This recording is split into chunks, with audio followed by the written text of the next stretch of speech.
Doctor साहब, आपकी गुफ्तगू से कि जो आपका पुराना मंशूर था, चूंकि वो मुकम्मल नहीं हो पाया, तो अभी उसी को कंटिन्यू किया जाएगा अगर आपको दोबारा भी गवर्नमेंट मिलती है, तो ये उसी की कंटिन्यूटी रहेगी। जी, इस तरह होता है कि देखिए, मंशूर आप लोग लेकर आते हो और ज्यादातर लोग इसी के आसपास लेकर आ रहे होंगे। हमारा जो जनरल परसेप्शन था वो वही सारी चीजें थी। उसमें हमने कहा था कि हम इंटरेस्ट रेट्स कम करेंगे। हमने पहले 2 साल 6% पे इंटरेस्ट रेट रखा।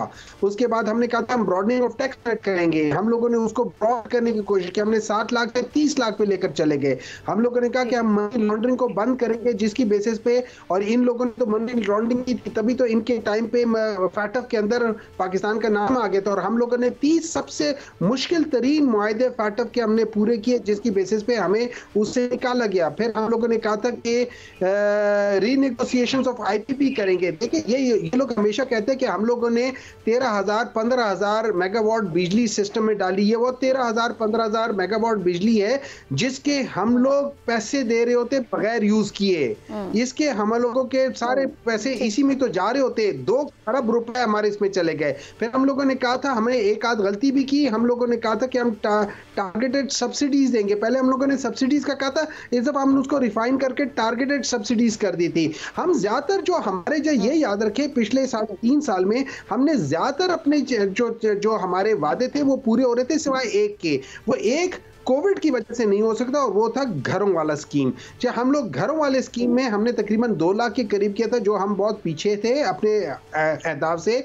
रही बात ये कि जब लोग हंसते हैं तो मैं उनको ये बताना चाहता हूँ कि जो हम लोगों ने क्या कह सकते हैं, जॉब की बात की थी, तो 3.5 सालों में 3.5 सालों में 55 लाख जॉब्स हम लोगों ने कर लिए थे। 55 लाख। हमारा जो औसत था वो 18 लाख जॉब्स हर साल क्रिएट होती थी, जबकि उसके अपोज जो थी, ये पीएमएलएन जो थी, वो 11 लाख और पीपल्स पार्टी 14 लाख करती थी। तो हम उनसे बहुत ज्यादा किए। तो हम ये तो आपने एक अपना ओवरऑल एक परफॉर्मेंस का आपने अहाता दे दिया। अब इस वक्त हमारे पास चूंकि पीपल्स पार्टी या पीएमएलएन का तो कोई है नहीं है जो आपको चैलेंज करे, लेकिन मैं आपसे एक सवाल बड़ा रेलेवेंट इस वक्त पूछना चाहती हूँ डॉक्टर साहब, वो ये कि आगे आप इस चीज़ को, जो भी आप मंशूर बनाएं या इसी को इम्प्रोवाइज करें, कंप्लीट करें, जो भी इसका नाम दें, ये तो तभी होगा जब आपकी पार्टी अगर हुकूमत में आती है। तो जो गिवन सर्कमस्टांसेस हैं उसमें तो लोग ये बात कर रहे हैं कि पीटीआई इलेक्शन में ही नहीं है तो वो हुकूमत में कैसे आ सकती है। आपकी पार्टी का ना निशान है ना नाम है, आज़ाद उम्मीदवार लिखे जा रहे हैं, फिर भी आप लोग ये एक्सपेक्ट करते हैं कि आप लोग आके गवर्नमेंट भी बना सकते हैं।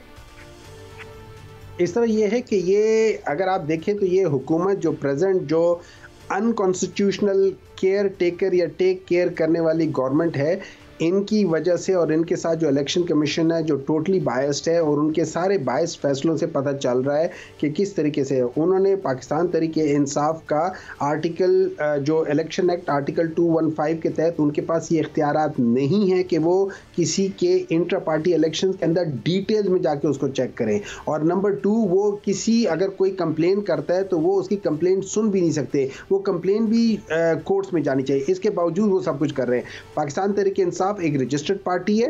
पाकिस्तान तरीके इंसाफ ने अपने कैंडिडेट्स को टिकट दिया है। पाकिस्तान तरीके इंसाफ के कैंडिडेट ने उन टिकट को जमा कराया इलेक्शन कमीशन में। उन्होंने कहा है कि हम तरीके इंसाफ के कैंडिडेट्स हैं। उसके बाद फिर इलेक्शन कमीशन, आपकी बात मैं मान लेती हूँ, लेकिन वो तो नहीं मान रहे ना इलेक्शन कमीशन ना सुप्रीम कोर्ट। तो आपने इनको अब अपने आजाद उम्मीदवारों को अपने पास, अपने साथ कैसे रखना है? क्योंकि इधर तो ये खबरें आ रही हैं कि ये तो इधर उधर शामिल हो जाएंगे। ये कैसे आप इन्हें रखेंगे अपने पास? मेरा ये ख्याल है कि जो शख्स इलेक्शन, और इंशाअल्लाह ताला एक बहुत बड़ी तादाद जो है ना वो इलेक्शन जीतेगी। मेरा ये ख्याल है इंशाअल्लाह ताला कि वो लोग कहीं नहीं जाएंगे, क्योंकि उन लोगों ने एक बहुत बड़ा टाइम मुश्किल का गुजार दिया। अभी तो आगे आसानी आने वाली है इंशाअल्लाह ताला। लेकिन इसके बावजूद मुझे मालूम है कि ये जो कर रहे हैं, मैं आज भी लोग मुझे फ़ोन कर रहे हैं कि किसी के वहाँ पे एक चीज़ काम नहीं करी, आपको पता है इंटरनेट बंद हो जाता है, आपको पता है हमारे वेबसाइट्स बंद कर दिए जाते हैं, आपको पता है हमारे किस लिहाज से हो रहे हैं। लोग आज भी गायब हो रहे हैं। अभी भी जलसों के अंदर वो जो जब चेयर्स लगाते हैं, पुलिस आके वो चेयर्स उठा के ले जाती है। जो लोग आके ऑडियो विजुअल लगा रहे होते हैं या ऑडियो लगा रहे होते हैं उनको उठा के ले जाती है। आज भी ये हो रहा है। लेकिन इसके बावजूद हम लोग पुरज़म है इंशाल्लाह ताला। देखिए, हम लोग इंशाल्लाह पूरी कोशिश करेंगे। डॉक्टर साहब ये फरमाइएगा कि आपने जो बातें की उनको दुरुस्त भी मान लिया जाए। जितना भी पीटीआई के दोस्त ये मातम करते हैं कि जी ये हो गया, ये हो गया, ये हो गया। तो ये चीफ इलेक्शन कमिश्नर किसने लगाया था? ये खान साहब को ये किसने कहा था कि आप पीछे चले जाते हैं? आप उनसे जवाब ले लेने दे, आप उनके तर्जुमान नहीं कर रही, मैं कह रही हूँ वो हमारी डिस्कशन बहुत पीछे चली जाती है ना। नहीं, पीछे वो लेके गए इस पे कई बार बात हो चुकी है कि इस तरह तो फिर बाजवा साहब को भी नवाज शरीफ साहब ने निकाला था, फिर उन्होंने क्यों निकाला? ये तो हम देख रहे हैं ना, ये करते हैं लोग, निकल आते हैं, बाद में फिर चीजें होती हैं। चीफ इलेक्शन कमिश्नर को इन्होंने लगाया। खान साहब ने जब असम्बलियों से इस्तीफे दिए, अगर वो ना देते तो आज निगरान वजीर आजम जो केयर टेकर हैं वो आपकी मर्जी के होते। आपने जब खुद मैदान छोड़ दिया, खुद ग्राउंड से आप बाहर आ गए, तो आज आप कैसे सिर्फ एक फरीक को मुल्ज़िम इल्ज़ाम करा सकते हैं? सर इस तरह मैं इसके जवाब देता हूँ। आपने एक सब, आप चाहते हैं कि मैं यहाँ से अमेरिका जाऊँ, आप अपनी जेब देखते हैं आपके पास कितने पैसे हैं, आप उसके लिहाज से प्लान बनाते हैं कि भाई मैं इस तरह जाऊँगा, इस तरह जाऊँगा, इकोनॉमी में जाऊँगा, बिजनेस में जाऊँगा, इधर रुकूंगा, उधर रुकूंगा, ये खर्चा करूँगा, वो खर्चा करूँगा। इसी तरीके से जब आप पॉलिटिकल डिसीजंस लेते हैं तो आप कॉन्स्टिट्यूशन को सामने रखते हुए डिसीजंस लेते हैं। आज के दिन 8 नवंबर के बाद पूरे पाकिस्तान में अनकॉन्स्टिट्यूशनल गवर्नमेंट्स हैं। ये मैं नहीं कह रहा हूँ, ये बेंच पूरा का पूरा कह रहा है। चलिए, ये आपने अच्छी चीज़ों की निशानदेही की, लेकिन मैं चौधरी साहब से जाते जाते इसी से रिलेटेड सवाल कर लूँ। चौधरी साहब, फवाद चौधरी साहब ने भी इलेक्शन बॉयकॉट कर दिया है और जेलम से जो पूरा आप लोगों का पैनल और हल्का हुआ करते हैं वो सारा ही आप लोग ऑलमोस्ट जो है वो उस इंतखाब से निकले। तो आपकी क्या वजह है? आप लोगों ने जेलम में इतने तरक्याती काम भी करवाए, सारा कुछ हुआ, फिर भी आप लोग इलेक्शन में क्यों नहीं जा रहे? देखिए समीना, मैं इसी सिलसिले में जो है वो इधर ही आया हुआ था। बॉयकॉट करने का बुनियादी जो वजह है वो ये है कि जिस तरह से एक तो इलेक्शन का माहौल नहीं है, ये इलेक्शन नहीं है, ये सिलेक्शन है। और उस सारी जो सूरत हाल में हमारे बहुत सारे लोग जो हैं, बहुत सारे वर्कर्स जो हैं वो पहले जेल जा चुके हैं, ना करदा गुनाहों की सज़ा भुगत चुके हैं। अब जो है इलेक्शन, फवाद साहब के जो कागजात जिस तरह से उन्होंने रिजेक्ट किए बेबुनियाद बातों के ऊपर, ना उसकी का जो फैसले दिए गए हैं, ना तो उनका आरओ ने कोई मुँह है, ना जो हाईकोर्ट के फैसले हैं माजरत के साथ उनमें किसी किस्म की कोई रीज़न बयान की गई।